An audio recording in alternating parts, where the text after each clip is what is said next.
আসসালামু আলাইকুম। হামস্টার একটি গুরুত্বপূর্ণ নিউজ আপনাদের মাঝে শেয়ার করতে গতকালকে তারা একটি আপডেট দিয়েছে তাদের অফিসিয়াল চ্যানেলে একটা অ্যানাউন্সমেন্ট। সেই অ্যানাউন্সমেন্টে তারা বলেছে যে কিভাবে আমরা এলিজিবল হতে পারি, কিভাবে আমরা কাজটুকু করতে পারি। কারণ এখন তারা হচ্ছে এক কথায় লোভের দিকে চলে যাচ্ছে। কারণ তারা ফার্স্টে হচ্ছে শুধু 1 মিলিয়ন কম্বো দিল, 5 মিলিয়ন কম্বো দিল, তারপর আবার চলে গেল মিনি গেমের দিকে অন করলো। এখন আবার রিসেন্টলি স্টার্ট করেছে একটা কি কালেক্ট করতে হবে একটা গেমস খেলে। সো মানে তারা হচ্ছে একদম পুরো পাগল হয়ে গেছে। তারা কী করবে না করবে মানে তাদের হুঁশ জ্ঞান নাই। কারণ হচ্ছে পুরো টেলিগ্রামের মধ্যে, একদম টোটাল টেলিগ্রামের মধ্যে সবচেয়ে বড় কমিউনিটি এখন তাদের, প্রায় 54 মিলিয়ন টাচ, প্রায় 54 মিলিয়ন টাচ একটা মেম্বার কমিউনিটি, এত বেশি কমিউনিটি তাদের। তো এত বড় একটা কমিউনিটি যেহেতু করে ফেলছে, এই কমিউনিটি থেকে কিন্তু তারা টেলিগ্রাম থেকে মনিটাইজেশন থেকে এটা কিন্তু ভালো পরিমাণ অ্যামাউন্ট তারা কামাচ্ছে। পাশাপাশি তারা ইউটিউবে কিন্তু রেগুলার ভিডিও আপলোড করছে। রেগুলার ভিডিও আপলোড করাতে ইউটিউব থেকেও মনিটাইজেশন থেকেও কিন্তু একটা ভালো পরিমাণ রেওয়ার্ড তারা পাচ্ছে। তো সেই সুযোগটাকে কাজে লাগিয়ে তারা চাইছে যে তাদের নিজস্ব গেমটাও এখন লঞ্চ করবে এবং সেই গেমের মাধ্যমে তারা বলবে একটা কী কালেক্ট করতে হবে আর একটা মানে পুরো একটা ট্রিক্স এখানে তারা খাটাইছে। সো ওই গেমের মধ্যেও কিন্তু অ্যাডভার্টিসমেন্ট আসে, সেখান থেকেও তারা কামাচ্ছে। আবার প্লে স্টোর থেকে ডাউনলোড হবে, সেটা থেকেও কামাবে। মানে তাদের প্রফিট আর প্রফিট, তারাই লালে লাল, আর আমাদের বেলায় কিছুই না। আর তারা ইচ্ছা করে এটা বারবার মানে যত লম্বা করা যায়, মানে যত লেট করে আমাদের পেমেন্টটা দেওয়া যায়, সেটাই তারা মানে চায়, তাদের জন্য মঙ্গল। কারণ আমাদের জন্য তো আর ভালো না, তারা বেশি পরিমাণে ইনকাম করতে পারবে, তাদের জন্য ভালো।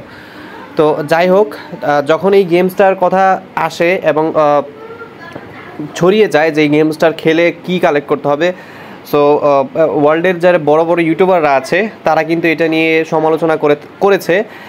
তারা বলেছে এটা কিন্তু কোনো মতেই এটা কাম্য নয়। একটা ভালো ইয়ারড্রপ যখন আমাদের দিবে বা দেয়, তার কিন্তু সাইন এগুলো নয়।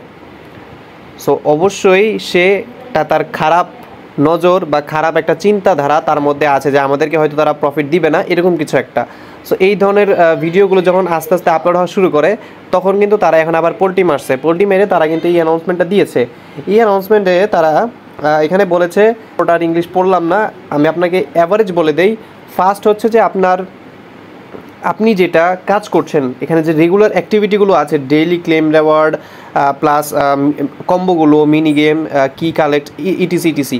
সো সবগুলো আসলে আপনার যে করতেই হবে এমন কোনো এখন আর বাধ্যবাধকতা নেই। তারা যতটুকু ক্লিয়ার করেছে, এখন আর কোনো বাধ্যবাধকতা নেই। মানে আপনার যে ওটা করতেই হবে বা এটা না করলে কোনো প্রবলেম হবে, এরকম কোনো বাধ্যবাধকতা নেই।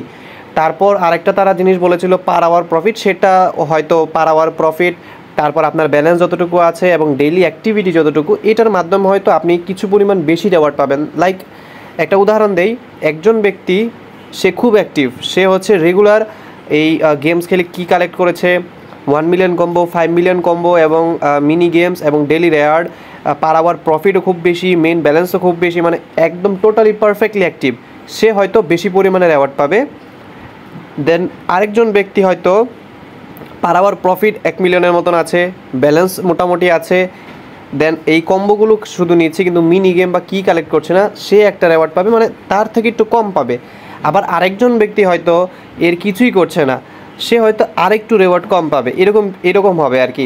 মানে একদমই যে এখানে কাউকে এলিজিবল করবে না, কেউই পেমেন্ট পাবে না, কাউকেই কয়েন দেবে না, এরকম কিছু হবে না। তারা স্পষ্টভাবে ক্লিয়ার করেছে যে একজন ব্যক্তি অল্প হলেও, সামান্যতম হলেও, মানে সান্ত্বনা যেটা বলা হয়, সান্ত্বনা পুরস্কার, মানে সান্ত্বনা হিসেবে হলেও অল্প কিছু হলেও পাবে সেই রেওয়ার্ডটা। আর এখানে বেসিক্যালি আপনার যে পার আওয়ার প্রফিট যেটা বলেছিলাম লাস্ট 1 মিলিয়ন করার জন্য আপনি সেফে চলে যাবেন, সেটা থাকুক, আপনি 1 মিলিয়ন প্লাস যান, কারণ এটা আপনার একটা অ্যাক্টিভিটির উপর ডিপেন্ড করে গেল। আপনার অ্যাক্টিভিটি ভালো, আর আপনার যতটুকু পসিবল হয় আর কি, 1 মিলিয়ন 5 মিলিয়ন কম্বো যতটুকু আপনি পারেন নেন। আবার কিছু 5 মিলিয়ন কম্বোতে দেখা যায় যে জাস্ট একটা স্টিকার নিতে আপনার 50, 60, 70, 80 মিলিয়ন খরচ হয়ে যায়। তো আপনি সেটা অ্যাভয়েড করলেও পারবেন, কোনো আপাতত এখন আর কোনো সমস্যা নেই। আগে যেহেতু বলা ছিল যে ডেলি অ্যাক্টিভিটি কমপ্লিট করতেই হবে, এখন যেহেতু এরকম কোনো শর্ত নেই, আপনি করেন না, কোনো সমস্যা নেই। আর ওই যে মিনি গেমস অনেকটা হার্ড।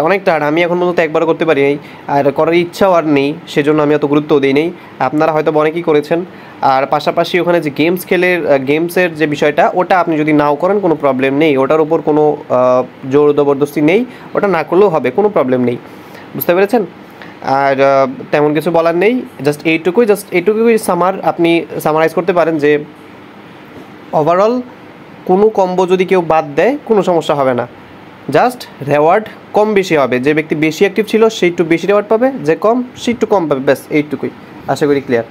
আর রিসেন্টলি যে TapSwap, Memefi, then others, dot coin, yes coin, এই যে প্রজেক্টগুলো, নট কয়েন সিস্টেম যে কপিওয়ালা প্রজেক্টগুলো, এইটুকু আপাতত এত বেশি গুরুত্ব দেওয়ার দরকার নেই। রেগুলার যে কম্বোগুলো আসে জাস্ট এই কম্বোগুলো আপনি ইউজ করে যান, এত বেশি কোনো গুরুত্ব দেওয়ার কোনো প্রয়োজন বোধই নেই। আর আপনি চাইলে হটকয়েন, ব্লাম, এই দুইটা প্রজেক্ট বিশেষ করে একটু বেশি গুরুত্ব দিয়ে কাজ করতে পারেন। ভালো থাকবেন, সুস্থ থাকবেন, ধন্যবাদ।